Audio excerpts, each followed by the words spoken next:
Before I get started, I'd like to do three things, three qualifiers. First, I'd like to thank you at the university and at the center for inviting us to speak here today.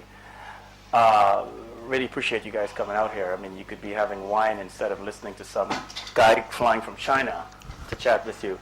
Secondly, I thank Fernando and the foundation.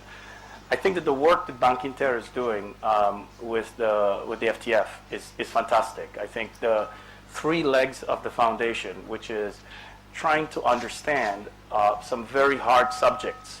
Secondly, trying to publish those and create some discussion about them. And then thirdly, tying in some of the academic and entrepreneurial activities underway, I think is fantastic. I see two colleagues from the university that benefited, hopefully, despite the little bit of a rocky start, from that academic program. And I think that's fantastic work that's being done by FTF. So to Fernando and his team, and to Jenny and everybody else, my compliments. And lastly, with a name like Carlos, I have to speak to you in English because my Spanish sucks, in English especially.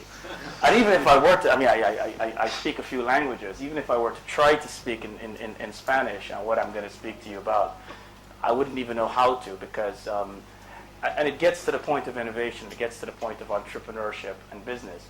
I'm American trained, and so unfortunately you'll hear a lot of Americans. So, three qualifiers. I don't like listening to people give lectures, so I would urge you to not listen to me, but interrupt me, and let's try to see if we can turn this into a little bit of a discussion. And I'll try to go through a few slides, but then we should try to have some sort of a dialogue in which you can give Fernando all of your really bad words and send the good ones to me. So I'll start with a little bit of a question for you guys. How many of you have met a great innovator in your life? Someone you consider to be really innovative? Raise your hand. You met a great innovator. Who'd you meet? Well, I met 30 years ago a Great Innovator as designer of furniture. Designer of? Furniture. Fantastic. Innovation. And nobody else in this room has met a great innovator. Wow. That's deep, man. All right. Well, anyways, I'm going to try to suggest to you that you've all met a great innovator before the end of today. And I'm going to try to suggest to you with my speech that you've got innovation in you. You don't even know that you have innovation in you, but some of us will recognize it before the end of today. Because the problem with innovation is probably precisely why you didn't answer my question. Not because you were scared, but because the problem with this word is it doesn't make an awful lot of sense. So we're going to try to do a little bit of a definition of innovation in my talk. And what I'm specifically going to try to do, hello? Hang on here, folks. There we go. What I'm specifically going to try to do is a couple of things. One is we'll try to see if we know what innovation is. I'm going to tell you 5 things that people, including myself, used to think about innovation, but that are not true, as it turns out. Then I'll try to tell you guys about 3 exciting areas of innovation where we can all innovate and go create greater than Google-sized companies if we're really smart about it. And then we'll have a discussion, if that's okay with you all. Okay? So, in giving this speech, Jenny sent me this message, and she says, I had to produce a presentation for this thing. And she says, you better send it to me by, with something like September 12th. By the way, I got the email on September 10th. And she says it's got to talk about innovation and about some of the things we discussed and blah, blah, blah, blah, blah. So what did I do? I did what everybody does. I decided to cheat. So I went on Wikipedia and I typed in innovation. And guess what happened? I got 26 pages of stuff that looked like that. No, the guy that met the innovation furniture, you're not supposed to read that stuff. It's just there for a reason. Which is, I got 26 pages of that stuff. And I started reading it, I figure I'll cheat and I'll write a nice little presentation around, what I get from Wikipedia. And after the first 3 pages, I got really bored. So I gave up. So my point about this slide is we can spend an awful lot of time talking about innovation. This is what we discovered in our FTF session on innovation. This is a subject that many people have researched, many people have written papers on, many people have discussed. blah, blah, blah. And as it turns out, nobody's ever come up with a concise definition of innovation. And so don't even bother to try to define innovation. But I'm going to suggest to you that by the end of today, you're going to realize two things. One, we don't know what innovation is, but gosh, when we see it, we know it's innovation.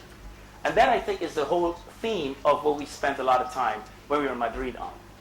And so I'm going to then tell you about 5 things that people say about innovation that makes absolutely no sense. And if we believe these 5 things were true, we should all go jump off a cliff and kill ourselves. The first thing that people say about innovation is about technology breakthroughs.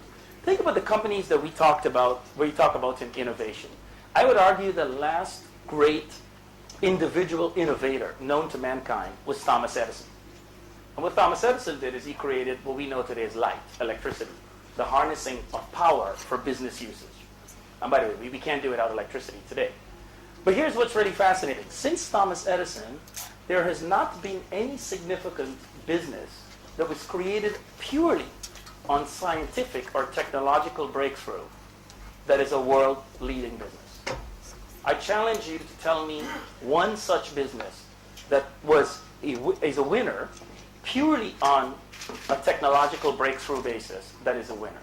So it turns out technology is not about research and development. It's not about purely scientific breakthroughs. That's not to say that there aren't scientific innovation, that there isn't research innovation. But the reality is, innovation is far beyond pure technology breakthroughs. And I'm going to prove that to you. The second is everybody thinks that new companies are the only ones that innovate. Big companies don't innovate. Whether we're talking about Telefónica or Ferrovial or GE, or we're talking about that little thing called Google that's today now a big company. By that definition, by the way, Google should stop innovating. Last time I checked, they're still innovating. So I'm going to try to prove to you that big companies actually innovate quite a bit also. And so you could go to work for Procter & Gamble and be very innovative. The third thing that people talk about, and perhaps because I'm an immigrant, I take this one really seriously, and also because I live in China, I take this one really seriously, is that developed world, the first world, or the US and Europe basically, and Japan of course, are the only place that innovates. Absolute bullshit. You're getting a lot more innovation going on in the emerging markets than you can. The BRIC countries, Brazil, Russia, India, and China, are now outstripping innovation across the world. Korea is filing more patents than the United States is today, as an example. That would be South Korea, by the way, not the nuclear crazies. Or should I say nuclear if I was George Bush? The next thing is that, when you innovate, you change consumer behavior. You change markets. You completely change the world. Not necessarily. You can embed innovation in entrenched consumer behavioral patterns, as it turns out, and be just as innovative and just as profitable. And lastly, there's this whole concept. Some dude just interviewed me for the media. And one of the things we picked on was this whole issue of individual innovation versus group innovation.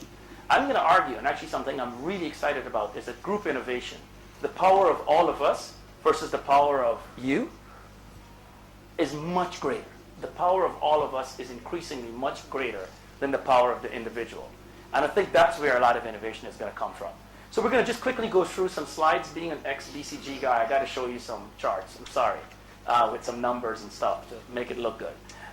Jenny can scream at me if I don't. And then we can discuss them. So there's a great book, and I'm going to mention some books that have really changed my view on innovation that I would urge you to read. That are some fun stuff. There are two professors. One is a guy named Eric von Hippel at MIT, and he's the head of the Center of Innovation at MIT, and he focuses a lot on innovation. And the left chart you see is him talking about innovation is limited to geeks. Do you guys know what's geeks? Guys who wear a calculator. What watch are you wearing, big guy? Guys who wear calculator watches, thick lenses, all those movies that we see about nerds. People who are really into new tech. Early adoption comes to. And as it turns out, if you actually look at innovation, technology in a curve, you very quickly actually blow apart the geeks. The geeks are not actually where the innovation actually happens. They actually help you to refine or debug a new technology, but they actually don't help you to produce a consumer product. This is a really fascinating bit of research that he's been doing.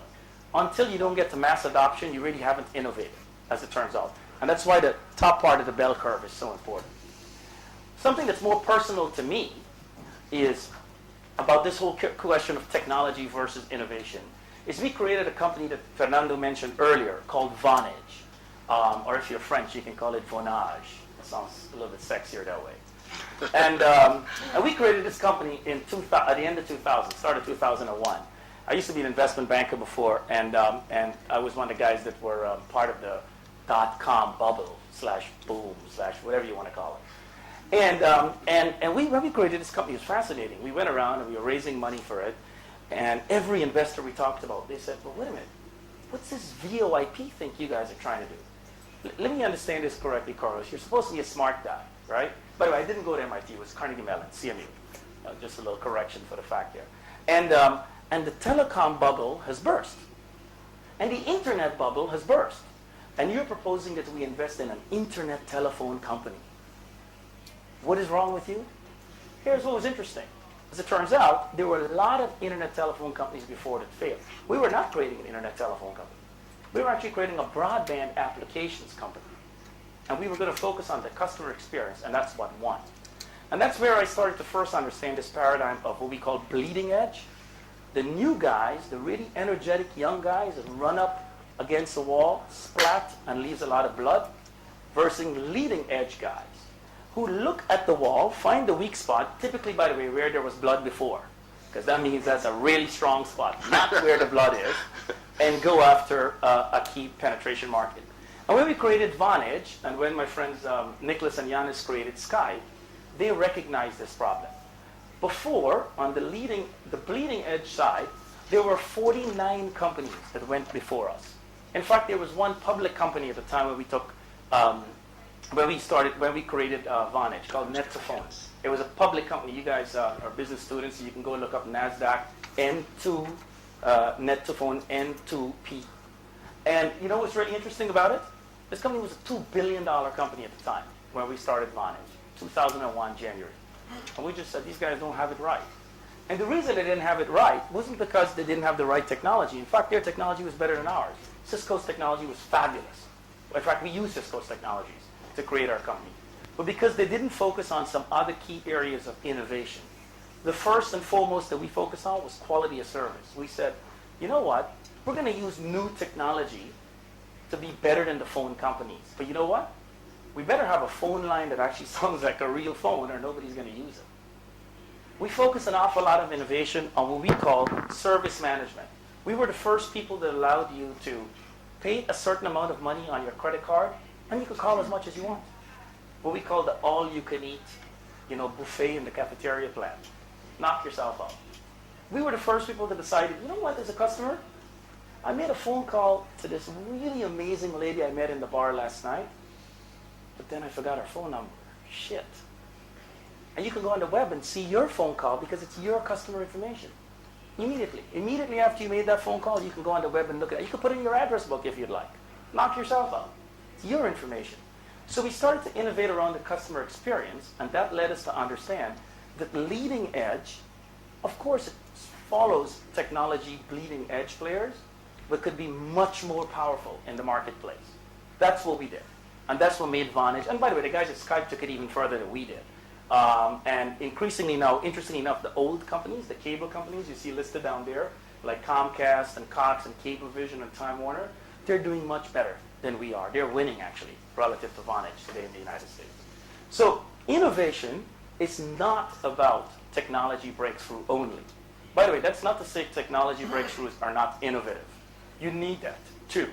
But you can innovate in business model as much as you can innovate in technology and win big time. My favorite example I use for business model innovation is eBay. You realize eBay is not a technology innovator. In fact, eBay has bought technology innovators, Skype and PayPal, after the fact.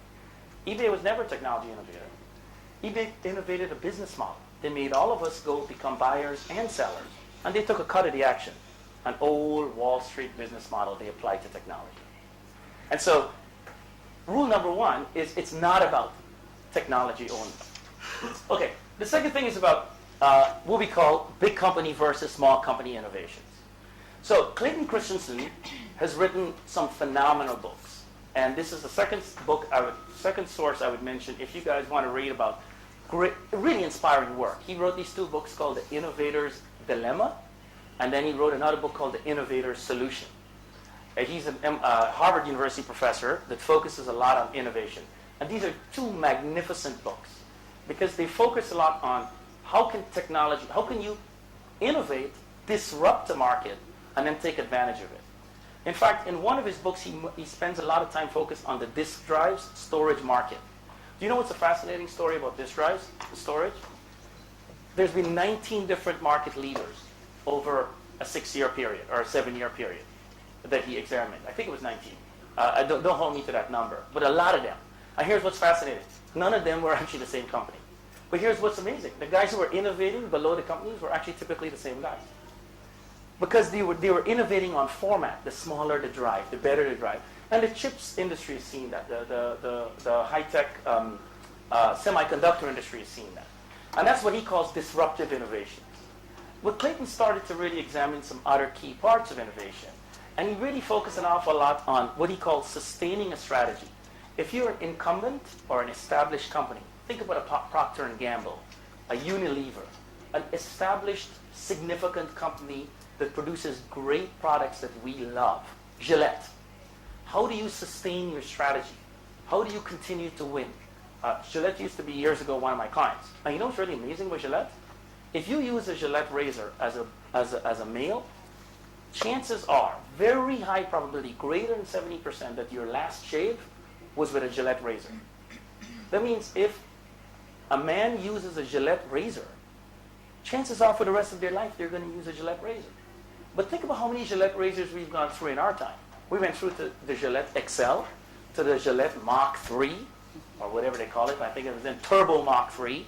Now it's Fusion. It might be Turbo Fusion next. Whatever. But the point is we're still using Gillette products. Think about Duracell, another Gillette brand, the battery.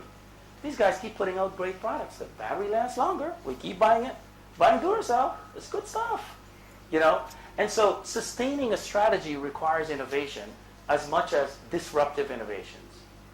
Similarly, there's what's called low-end disruption. Clayton spent an awful lot of time on low-end disruption, which is you've got an established brand, you've got an established product. How can you continue to innovate in the customer experience within the same product line, for example? So I'll give you an example. We're all using Gillette products as an example. We're all shaving. Wouldn't it be great if the internet came along and as a guy, I don't have to go and buy my shaving set and shaving cream I don't shave, by the way, wet shave, I'm just making this up, every month. It just came in the mail because I set up my internet ordering system that sent it to me. There's low-end disruption that you can do. You can use innovations to sustain a customer experience value chain that are just as important as coming up with the next new great razor, as it turns out. And then lastly, of course, there's new market disruption or innovation. People who come out and just realize, oh my gosh, there's something new that's going on here. Probably the best example of that we've seen in recent times has been YouTube. What YouTube has done has been fabulous. But I would also argue what Google Earth has done has also been fabulous. Those are two examples of a big company and a small company doing significant market disruption, but guess what? Doing it focused on the customer experience. So the argument, I used to think, being an entrepreneur and being somebody who invested in new companies, that small companies, entrepreneurs are the only ones that innovate is absolute nonsense. Big companies spend their R&D budgets for a reason. And those R&D budgets typically produce not necessarily on a percentage basis as great returns as venture capital, but on an absolute basis, much better returns than venture capital does because it's an awful lot more money. The third thing I should also point out, by the way, to support my thesis, which is a BCG analysis. BCG did a poll, by the way, of a lot of companies, typically large companies, and they asked, what's the role of innovation in your company? And I thought this was really fascinating to see the following. Large companies in Asia today are spending more money on innovation than other geographies. That's the right chart. If you look On the left, it's global as a whole. The second from the left is US, and the third is Europe. Either Europeans think that they are the greatest innovators in the world and they don't need to spend anymore, or their heads are in some deep sand. But the guys from India and China are coming. They're spending now for 10 and 15 years from now. By the way, I use this chart a lot within the FTF because I think this has got to be a call to action in Europe. You guys have got to spend more and invest more in innovation than you are right now, especially in the face of this. Here's something I thought was interesting, though, which is something that I think we in the US and Europe understand better than the emerging markets. Then you ask, why is it you spend, what do you expect to get? And what are you getting from your investments in innovation? Here, for me, was a fascinating thing. Time to market was the third from the last. By the way, in technology, all you ever have is time. If you think you're going to go create a new technology and just hang out, go to the bar, have some beer, come back, chances are by then somebody else has done better than you. I thought it was fascinating that time to market was so low. But you can see where people are realizing their returns on innovation. The biggest, interesting enough, was on customer satisfaction. Increasingly, the Asians are spending money on making you happy. You remember, you guys noticed this toy recall fiasco from China recently? Did you hear about that? Mattel had a little problem with paint. Mattel blamed it on China. Do you know what they found out post facto? No. 94% of the problems was bad product design by Mattel. Mattel issued a public apology for the first time in its history with respect to products, as I understood it, or at least that's what the Herald Tribune reported, to the Chinese government for causing them irreparable harm or close to irreparable harm or whatever the terminology was. My point being, we have to innovate, and what we expect as big companies or small companies in return from innovation will vary depending on who the company is. But I would argue that time to market in a much more rapid market is increasingly important. But what is the most important part of this chart, what this chart tells you, is that big companies are spending, Mattel is spending money on innovation significantly, as is Microsoft, as is Google, as small companies are. And the thought that you have to be a startup to be an innovator is actually not that accurate. Learn to work this computer sometime soon. This is a slide that I've talked to before. If you guys have observed anything from the FTF before, you'll see we examined this issue when we did our China forum. But here's a fascinating thing about the third myth, which is about new countries versus old countries innovating. When I first went to China, it struck me as I was going to the country where, guess what they were known for? Copying everything. I remember there was this big news article when I went to China about Louis Vuitton doing a test on the fake Louis Vuitton bag. And the only difference between the fake and the real was one had 5 stitches on the handle and the other had 4. This was a Wall Street Journal article or a New York Times article. I can't remember exactly. I'm getting old. It's called Alzheimer's. But what was fascinating was I went to this country that was supposedly faking everything.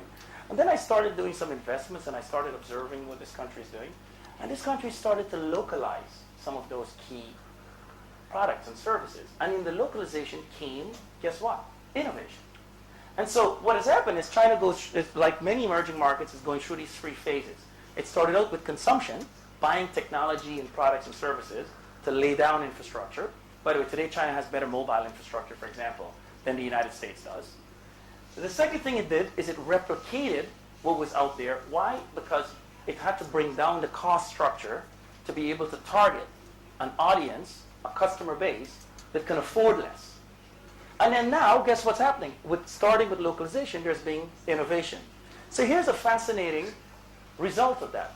If you look at these US innovators, look to the left of this chart, you see names like Yahoo and Google and eBay. You see, for example, down at the bottom, NC Soft, a Korean game developer, one of the foremost game developers in the world. You see all the way to the bottom, Index Ventures, an online gaming company that's just phenomenal. These guys rock out of Japan. Okay? And then you look to the right, you look at the market leaders in China. There isn't a single case of one of those existing guys being the market leader in China. Not one. Think about this. Google, that we know, this great innovator, the do no evil company, does not have a market leadership position in China. Baidu does. Think about it. Yahoo. Yahoo gave up. Yahoo actually gave their assets and some money to Alibaba and Taobao in a merger. They just said, that's it, we're done. eBay recently, we actually sold a company called EachNet to eBay. eBay recently has combined with Palm Group. These are all innovators outside of China, and those are the China market leaders. Now everybody says, well, Carlos, that's all interesting because they got a 1.3 billion people. Of course you can be very good there. You've got a lot more people that can be your users. So what you have more users? So what you have greater market share? Does that really count? Well, here's what happens. In the things that counts to us on the Western world, it does matter.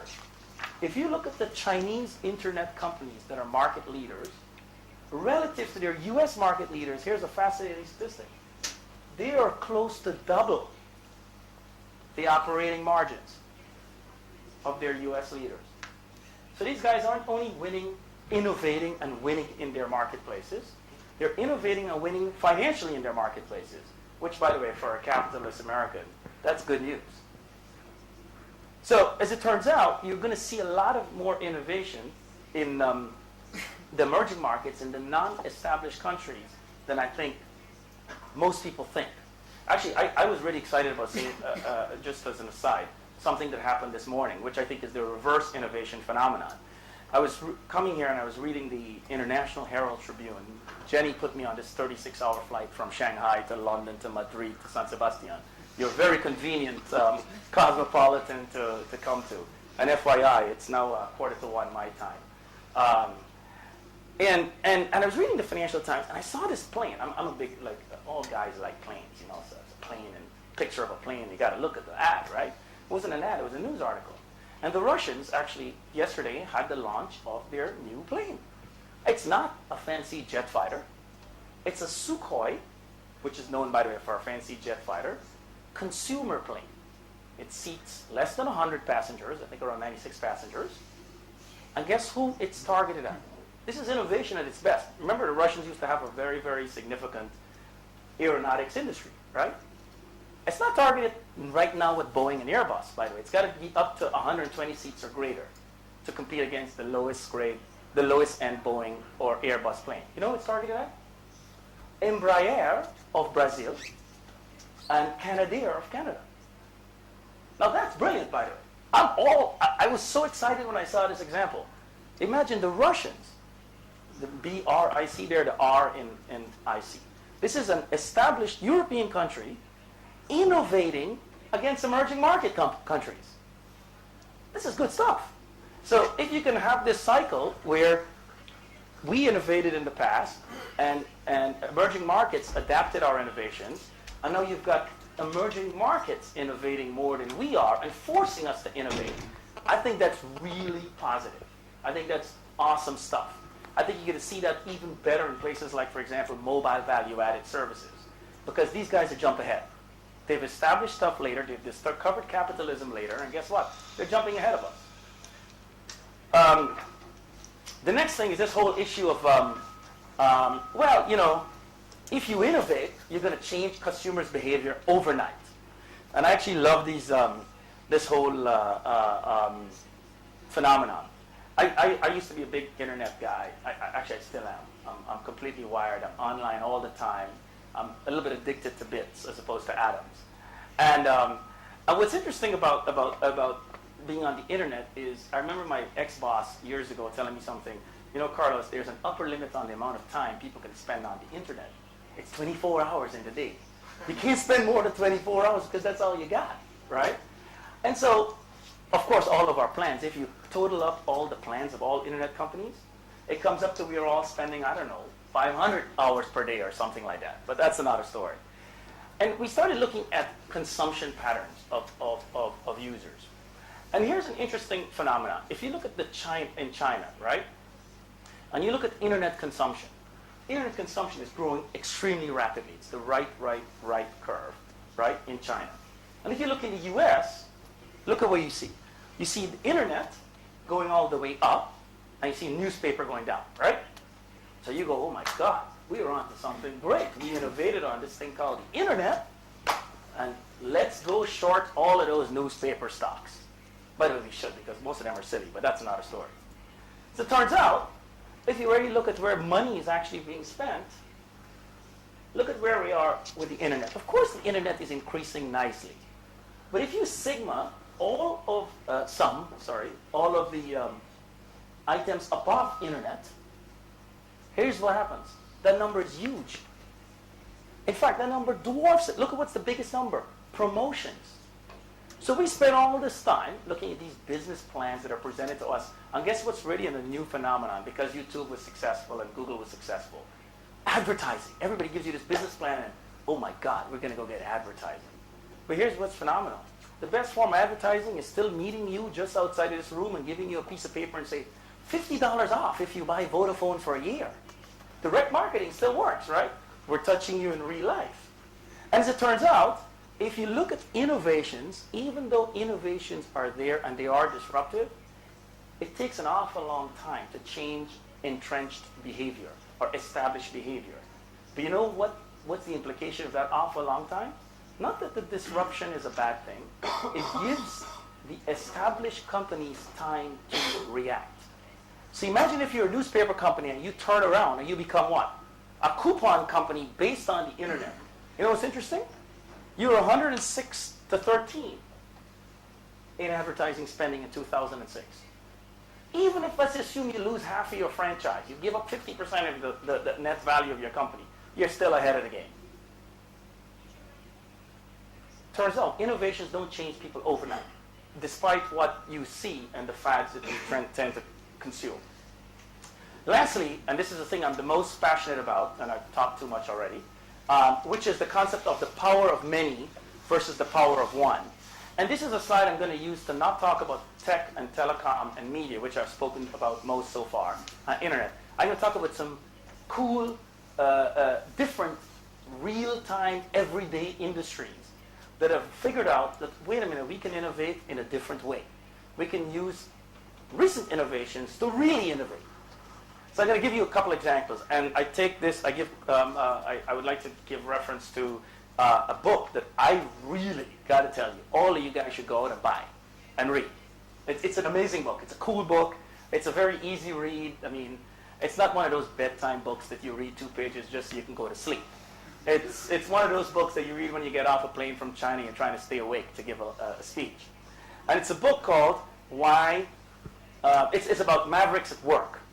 Why the most original minds succeed. And it's by 2 reporters, Bill Taylor and Pauline Lamar. And it's a really cool book. It was written last year. It's a bright green cover. You can't miss it. And what they did is they went through and they looked at many companies that they were reporting on over time. And they were really examining what's driving these companies. And they used the term maverick. Maverick, by the way, is a cowboy term, like a gaucho, dude is driving around. A little bit like George, but you know where I'm headed to. And they really focus on what makes these companies innovative. And some of the examples that they cited are just astounding. I'm going to give you guys, I'm going to pick 2 of these and just give you an idea of what they did. So the first is this company called Gold Corp. Gold Corp is a Canadian mining company. It's in the guess what business? Gold, right? So what it does is it goes and it checks out land and it buys these big pieces of land because geologically it suggests that there should be gold there. I don't know much about gold, but if there's a mining person in here that'd like to give some explanation, I'm all up for that. But anyways, they have some reason to believe there's gold there. And they buy this land. And they had this big piece of land in someplace, Ontario. And now they have to find the actual gold. So they keep trying to find the gold themselves. And here's the problem. No gold is coming up. And they keep going, well, we'll try a little bit more. But their stock price wasn't doing so well, and they're like, still trying to find this gold. They got this land. They have good reason to believe that there's gold there. So then their CEO went to MIT to this conference. And at the conference, one of the business things that was explained was the open source movement. Do you guys know what's the open source software movement? open source software movement says instead of Microsoft having to write all the software, IBM having to write all the software, all of us write a piece of software, and some of us integrate it and put it out on the condition that we publish it, and all of us keep refining it over time. So the best example of open source that's been used out there is Linux, for example.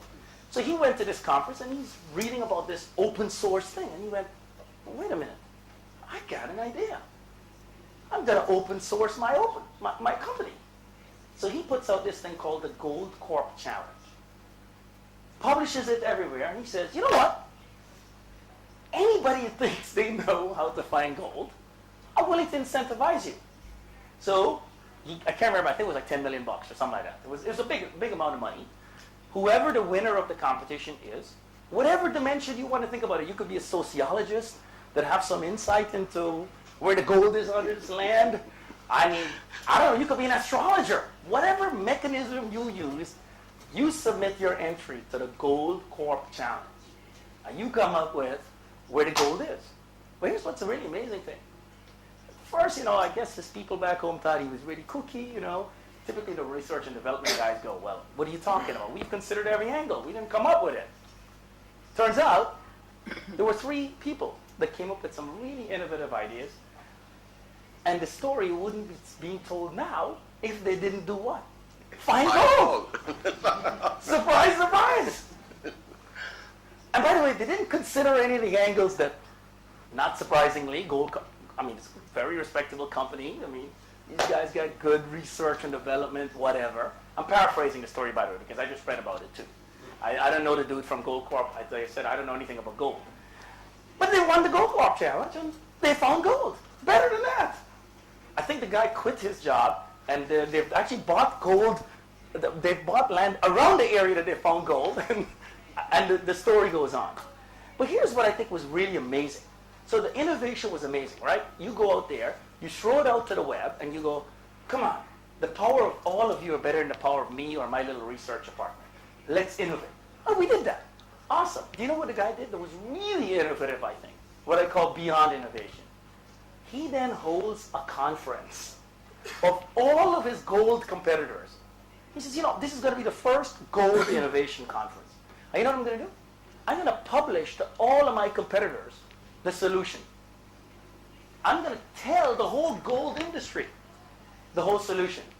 Now, by the way, I understand that not everybody in the gold industry went out and issued their challenge. Most of them probably still thought he was cookie. But, loco, cookie, it's a little American expression. But what was amazing about it is he innovatively turned the concept of one person coming up with oh, I got it moment that's in research and development or marketing or something like that in his company.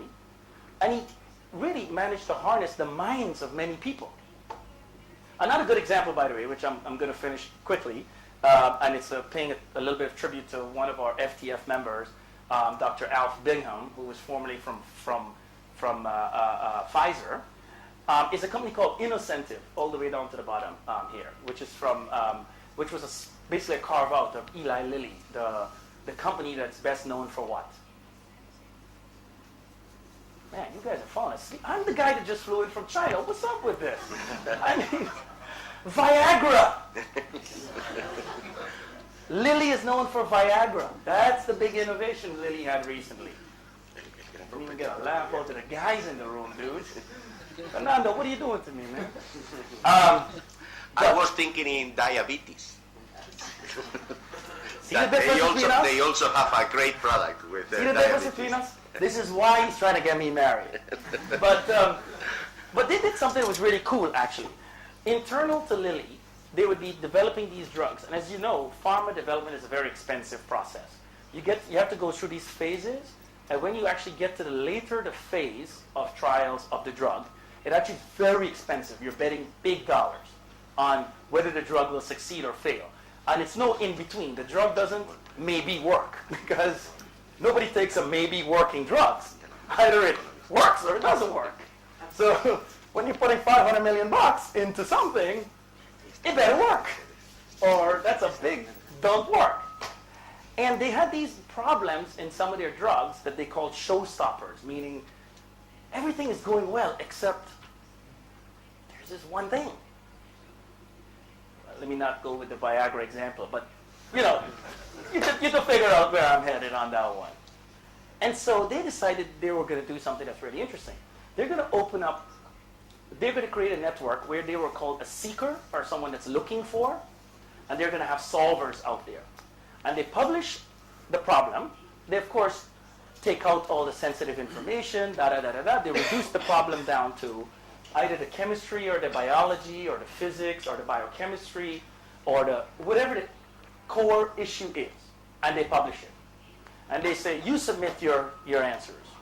And if it's a match, first of all, you have to give up your rights to the intellectual property of that, and we'll pay you.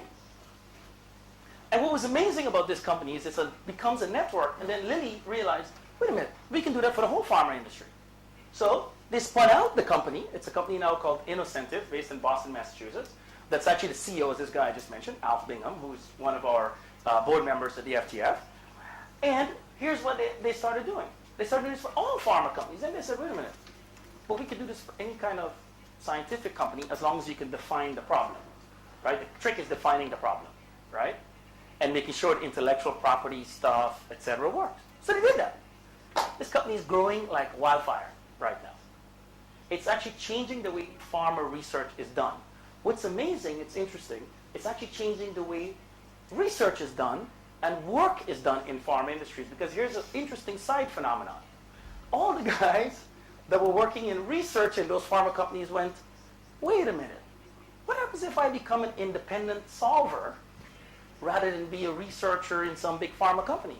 So I'm going to retire, and I'm going to become an expert solver on Innocentive platform.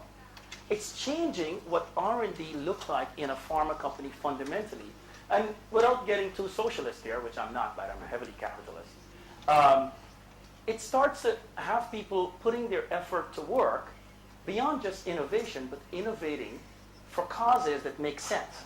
Really solving some hard problems that has to do with major diseases that the world is facing right now.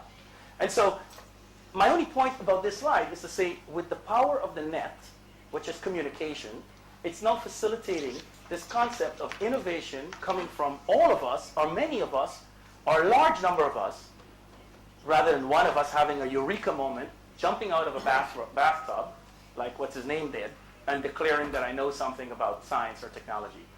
One point I would make about this slide, which is a very important point, is we still don't have the power of all. We have the power of some. We have the power of many, not the power of all versus the power of one. We must recognize that there are 2.3 billion people in the world that are wired. There are about 4 billion people that are still not wired. Some of them are pretty smart people in India, last time I heard. So it'd be good to get them online in this innovation cycle, and that's what's coming. But the key point I'm trying to make is innovation is not about individual innovation very much anymore, but it's about group innovation. If that hasn't got you excited, I'm going to tell you about 3 things that I think is really exciting, that I'm really pumped about.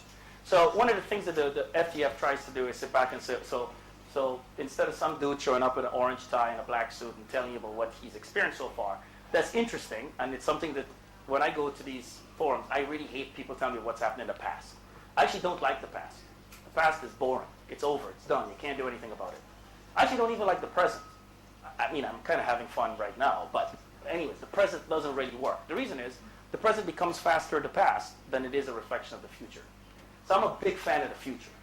And so the last 3 slides of my presentation will be about the future, about innovation, where I see great innovation happening, where I see innovation happening in places that we haven't seen it happen in these sectors before, where there might be somebody in this room that's the next, Larry or Sergey, or it's the next Jerry Yang, or it's the next Bill Gates. I have no idea. The next Carlos Slim. And this is in 3 key areas of technology where I think you're going to see some innovation, and 5 years from now, hopefully you'll reflect on this speech. The first is in IP TV. What's IP TV? Here's the bottom line. Where do you consume TV right now? You go home, you switch on your TV, and showing whatever, pick your favorite TV channel, TVE, or whoever sends you, you watch that. That's not interesting. Here's why. Content is bifurcating. Content is becoming you watching stuff as it happens, and stuff when you want to watch it, which is called on demand. Here's what's really exciting about that. As it happens, will happen anytime. You don't know when the next bridge is going to collapse in Vietnam. I'm a Formula One fan. I'm a mad fan of Kimi Raikkonen. I think you might have mentioned that. Fernando's okay, but you know. Could somebody please wake up over here? But here's my problem. Kimi occasionally has a little bit too much vodka, as we all know, right? So Fiji's coming up in 2 days, and let's just assume. I don't mean this to be implying anything about anybody, wink wink, but let's just assume Kimi goes out tonight in Japan and he has a little bit of vodka, and he's stumbling out of his hotel room. I want to know that, because I might have $20 writing on whether Kimi Raikkonen wins on Sunday or not. I.e., as it happens, it's not only about news and sports and weather, it's about stuff that might interest me.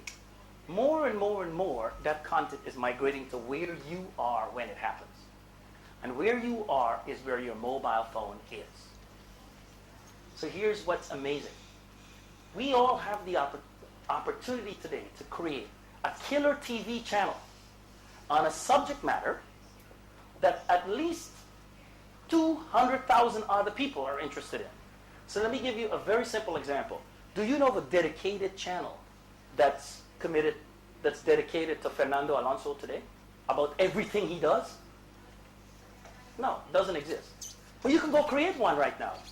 And he was last year's Formula One champion, and half of Spain likes him, and probably a third of the rest of the world likes him. And you can have greater viewership than Sex and the City right now, if you transmit to those mobile phones that are out there.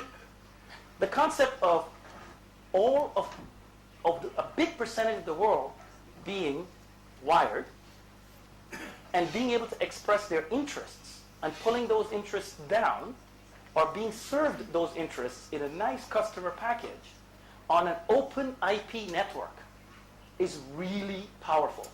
You're going to see media enterprises created using IP and TV in the next 10 years that none of us imagine.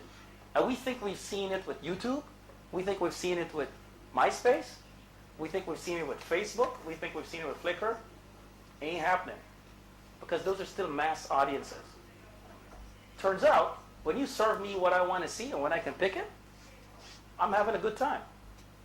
And so the first area I'm really excited about is TV consumption.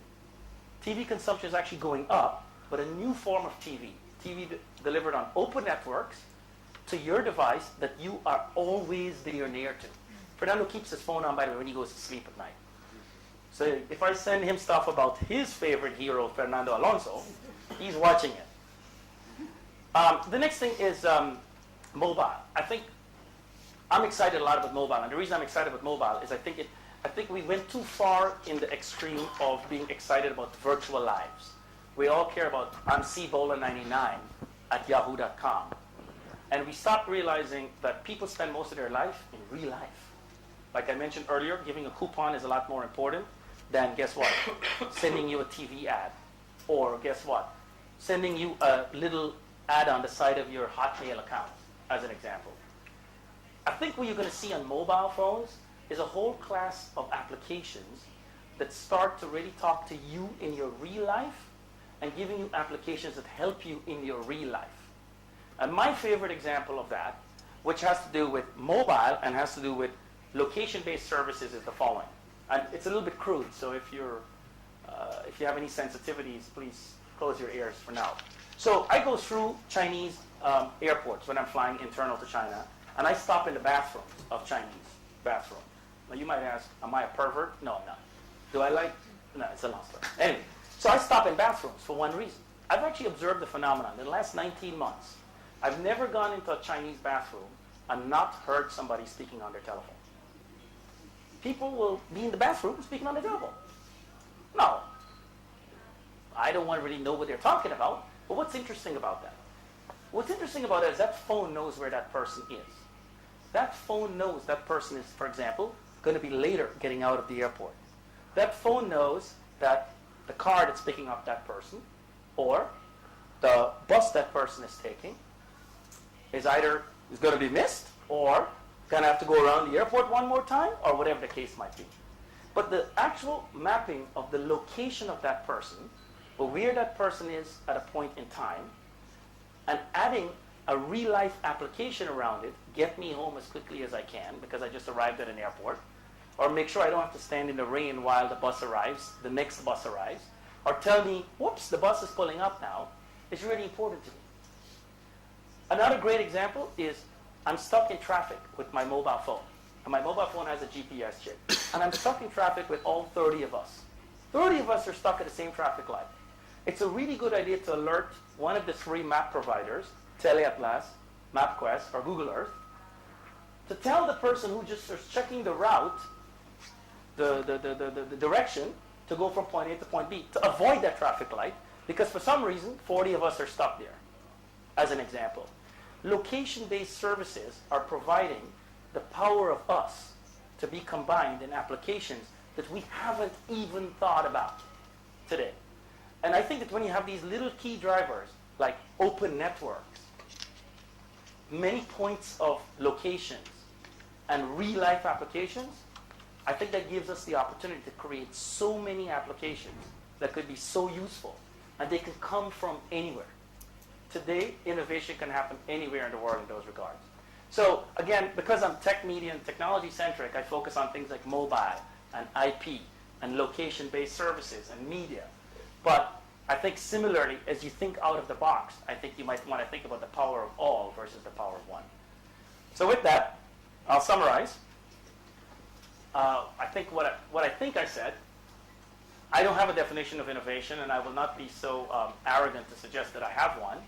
But I really believe that we know innovation when we experience it. We really do. Whether it's that amazing design that was done by Gucci yesterday, and we go, oh my God, that's a really cool dress. I would like to have, or I would like to see. That's innovation. That there's something about it that hits us. I think that innovation really goes through business. And I don't think it's only about business. I think it's about culture. I think it's even in politics. I mean, I see these US politicians now employing the web in some of their campaigns. I mean, there was a YouTube presidential nominee debate. I couldn't imagine that. I mean, watching a US presidential nominee debate in China on YouTube. That's innovation. I really think that without innovation, I think we all slow as a society. And that's why I think that it's really not fair to say one area of the world is more innovating than the other.